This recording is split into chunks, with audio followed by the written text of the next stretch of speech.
Hello welcome back to my channel.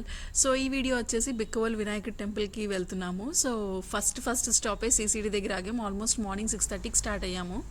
So CCD దగ్గర ఆగి తర్వాత ఛార్జ్ స్టేషన్ దగ్గర అది ఆగాము. ఆగిన తర్వాత లైక్ 11:30 ఆ టైంకి రీచ్ అయ్యాము బిక్కవోలు వినాయకుడి టెంపుల్కి.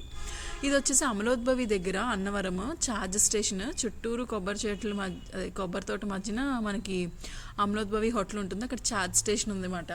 సో ఛార్జ్ స్టేషన్లో మేబీ ఫేస్ ఎవరైనా యూస్ చేస్తుంటే తెలిసే ఉంటుంది. ఒకటి గన్ పని చేస్తే ఒక గన్ పని చేయదు, ఇట్లాంటి కేసెస్ ఉంటాయి కదా. ఇక్కడ కూడా సేమ్ సిచ్యువేషన్. అండ్ వినాయకుడి టెంపుల్ చాలామందికి తెలుసో లేదో, ఇది సామర్లకోట దగ్గరలో ఉంది. ఆల్మోస్ట్ అక్కడి నుంచి ఒక 20-25 కిలోమీటర్స్ 30 కిలోమీటర్స్ వస్తుంది సామర్లకోట దగ్గర నుంచి. కొంచెం ఫేమస్ టెంపుల్ తెలుసు అంటే చుట్టుపక్కల వాళ్ళకైతే తెలిసే ఉంటుంది. వినాయకుడు టెంపుల్ అన్నమాట. అక్కడ ఏంటంటే లైక్ వినాయకుడు చెవులో ఏమైనా మన కోరికలు కోరుకుంటే నెరవేరుతుంది అనేది నమ్ముతూ ఉంటారు. నా లైఫ్లో అయితే నేను 1 or 2 టైమ్స్ నాకు అది జరిగింది, నెరవేరాయి. సో వెళ్దామనే థాట్తో వెళ్ళాం. సింగిల్ రోడ్ ఉంటుంది కొంత డిస్టెన్స్ అంతా కూడా. సో సింగిల్ రోడ్లో వెళ్దాం. అండ్ దారి పొడికి కూడా చాలా ఫ్రూట్స్ ఇవన్నీ ఫ్రూట్స్ లాంటివి అమ్ముతూనే ఉన్నారు, తీసుకున్నాం అన్నమాట. టెంపుల్ దగ్గర కూడా లైక్ టెంపుల్ కూడా చిన్న టెంపులే, చుట్టుపక్కల అంతా కూడా ఇల్లులు ఉంటాయి. అండ్ ఆ టెంపుల్ నుంచి వినాయకుడి టెంపుల్ నుంచి ఇంకొక 0.5 కిలోమీటర్స్ వెళ్తే లైక్ మనకి సుబ్రహ్మణ్యేశ్వర స్వామి టెంపుల్ కూడా ఉంటుంది. ఆ 2 టెంపుల్స్ మేము దర్శించుకున్నాము. లైక్ రాతి విగ్రహం అక్కడ అనుకుంటారు ఏంటంటే ఎవ్రీ ఇయర్ లేకపోతే అంటే కొన్ని ఇయర్స్కి ఆ విగ్రహం కొంచెం కొంచెం పెరుగుతూ ఉంటుంది అని అంటూ ఉంటారు. అదొకటి. అండ్ అక్కడ చెవులో కోరికలు కోరుకుంటారన్నమాట. వినాయకుడి చెవులో కోరుకున్నవి నెరవేరుతాయి అనేది గట్టి నమ్మకం. మేబీ మీ ఎవరికైనా ఐడియా ఉందంటే చెప్పండి. నిత్య అన్నదానం కూడా జరుగుతుంది అక్కడ. సో నిత్య అన్నదానంలో కూడా మనకి ఏమవుతుందంటే ఫుడ్ పెడతారు. 20 పీపుల్కి పంపిస్తూ ఉంటారు. ఎవరైనా చదివించాలి అన్నదానానికి చదివించాలి విరాళం అంటే చదివించవచ్చు. సో అమౌంట్ ఇదే temple. So you can see here like ప్రదక్షిణాలు చేసుకోవడానికి ప్లేస్ ఉంటుంది. అండ్ వినాయకుడి విగ్రహం కూడా మీకు లాస్ట్లో ఫొటోస్ అటాచ్ చేస్తాను, మీరు తప్పకుండా చూడొచ్చు. అండ్ ఈ టెంపుల్ అయిపోయిన తర్వాత మేము సుబ్రహ్మణ్యేశ్వర స్వామి టెంపుల్కి కూడా వెళ్ళేసి వచ్చి ఆ దగ్గరే ఇది ఇల్లుల మధ్యలోంచి వెళ్ళిపోవచ్చు.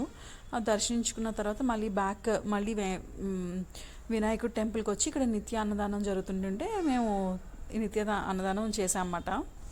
అన్నదానమే. సో ఆ టేస్ట్ కానీ ఆ ఫుడ్ కానీ చాలా బాగుంటుంది. ఫస్ట్ అయితే కొంచెం కర్రీ పెట్టారు. కర్రీతో పాటు లైక్ పొటాటో కర్రీ ఒకటి వేశారు. అండ్ మామిడికాయ పప్పు అండ్ అన్లిమిటెడ్ రైస్ వడ్డిస్తున్నారు, సాంబార్ అండ్ పెరుగు. ఫుడ్ కూడా చాలా టేస్టీగా అనిపించింది, చాలా బాగుంది కూడా అన్నదానం. కాకపోతే సిట్టింగ్ కెపాసిటీ 20-25 పీపుల్కే ఉంటుంది. సో 20-25 పీపుల్ పంపిస్తుంటారు. ఇది వచ్చేసి ఇప్పుడు చూస్తున్నది సుబ్రహ్మణ్యేశ్వర స్వామి టెంపుల్ అన్నమాట. మీకు చెప్పాను కదా శివాలయం అండ్ సుబ్రహ్మణ్యేశ్వర స్వామి ఉంటారు. అక్కడ పుట్టు ఉంటుంది. పాలు డైలీ నైట్ పంతులు గారు పాలు పెడతారు. పాలు పెడితే మార్నింగ్కి పాము ఉంటుందంట నిత్యం. పాము తాగుతుంది అని కూడా అక్కడ చెప్తూ వస్తున్నారు అన్నమాట పంతులు గారు. సో ఈ 2 టెంపుల్స్ అయిపోయిన తర్వాత వీ వెంట్ లైక్ రిలేటివ్స్ ఉంటే రిలేటివ్స్ ఇంటికి వెళ్ళేసి వీఆర్ బ్యాక్ అగైన్. సో మళ్ళీ సేమ్ అమలోద్భవి దగ్గరే ఛార్జింగ్ స్టేషన్లో మళ్ళీ ఛార్జ్ పెట్టుకున్నాము. ఆపోజిట్లోనే పంజాబీ ధాబా. లైక్ పంజాబీ ధాబాలో నాన్స్ రోటీస్ బాగుంటాయి కదా, అవి టేస్ట్ చేసాం. యూ కెన్ సీ హియర్ అసలు ఫుడ్ ఏం పెట్టారు ఏంటి. పులిహార కూడా పెట్టారు, మర్చిపోయాను. పులిహార పెట్టారు, చాలా టేస్టీగా అనిపించాయి. బిఫోర్ రౌండ్ వాళ్ళకైతే బూర్లు కూడా వేశారు అనేది అయితే విన్నాం. మరి మేము వెళ్ళేసరికి అయితే మా రౌండ్కి అయితే పులిహార ఇవన్నీ కూడా పెట్టారు. కంటిన్యూగా అక్కడ కుకింగ్ జరుగుతుంది, అక్కడే కుక్ చేస్తున్నారు, అక్కడే సర్వ్ చేస్తున్నారు. సో అక్కడ నేను వీడియో తీస్తున్నానని చెప్పి లోపలికి వచ్చి సెల్ చూడొద్దమ్మా, సెల్ చూడొద్దు, సెల్ ఆపు అంటున్నారు.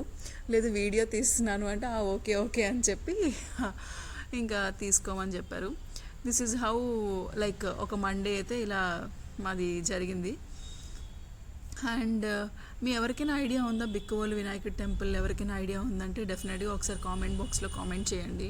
So it's a long journey, కంటిన్యూగా ట్రావెల్. బెస్ట్ ఫుడ్ ఈ అన్నదానం అయితే మాత్రం బెస్ట్ ఫుడ్ అనిపించింది. అండ్ మళ్ళీ రిటర్న్ బ్యాక్ వస్తున్నప్పుడు చిన్న చిన్న స్టాప్స్తో అలా చక్కగా వచ్చాము. అండ్ ఫైనల్లీ ఒక ఐస్ క్రీమ్ తినేసి ఇంకా డేని అయితే ఎండ్ చేసుకున్నాం అన్నమాట. So every one got tired like continue journey కాబట్టి. సో ఐ హోప్ లైక్ ఈ వీడియో మీకు నచ్చిందని అనుకుంటున్నాను. నచ్చితే like, share and subscribe and thank you for watching this video and see you in the next coming videos.